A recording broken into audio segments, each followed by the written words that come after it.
Kur fillon pjekuria e vërtet? Shumë njerëz mendojnë se bëhen të rritur kur mbushin 18 vjeç, kur martohen ose kur bëhen prindër. Por pjekuria e vërtet fillon shumë më vonë. Ajo fillon në momentin kur prindrit nuk janë më autoriteti më i lartë në jetën tënde.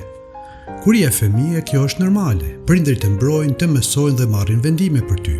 Pa ta nuk do të mbijetoje. Por vjen një ditë kur duhet të ndodhë një ndryshim i madh. Duhet të ndalosh se jetuari për miratimin e tyre.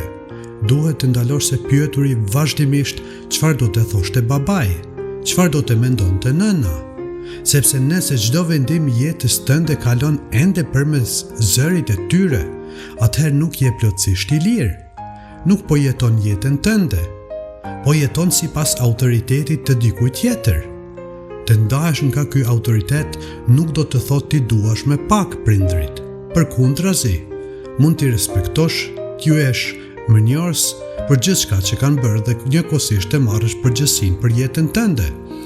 Pjekuria fillon kur autoriteti kryesor bëhet ndërgjegjja jote, kur nuk ke më nevojë për lejen e askujt tjetër, sipas bindjeve të tua, kur je gati të mbash dhe pasojat e vendimeve të tua. Në atë moment nuk je më një fëmijë që kërkon udhëzim, je një njeri që ecën me këmbët e veta. Ndoshta prova më e mirë është kjo: a do ta marrja të njëjtin vendim edhe sikur prindrit e tu të mos ishin gjallë?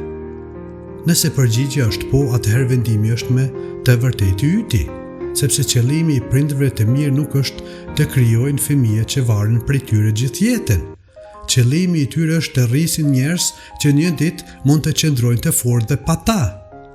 Dhe ndoshta kjo është forma më e lartë e dashurisë së një prindi, të edukojë një njeri që nuk ka më nevojë për autoritetin e tij, por që nuk humbet kurrë respektin për ta.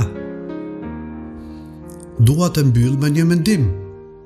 Nëse nuk shkëputesh kurrë nga autoriteti i prindërve, nuk do të ecësh kurrë me këmbët e tua. Do të jetosh gjithmonë jetën që të tjerët kanë menduar për ty, jo atë që është krijuar për ty. Një zog nuk mund të mësojë të fluturojë nëse nuk largohet një ditë nga foleja. Një pemë nuk mund të rritet nëse rrënjët e mbajnë gjithmonë të lidhur me tokën. Edhe njeriu është i njëjtë. Rritja kërkon guximin për të marrë përgjegjësinë e jetës tënde, sepse vetëm kur lirohesh nga nevoja për miratimin e të tjerëve, fillon të bësh ai që je krijuar të jesh. Nëse nuk shkëputesh, do të mbetesh aty ku je. Por, në momentin që merr përgjegjësinë për jetën tënde, fillon udhëtimi i vërtet drejt pjekurisë.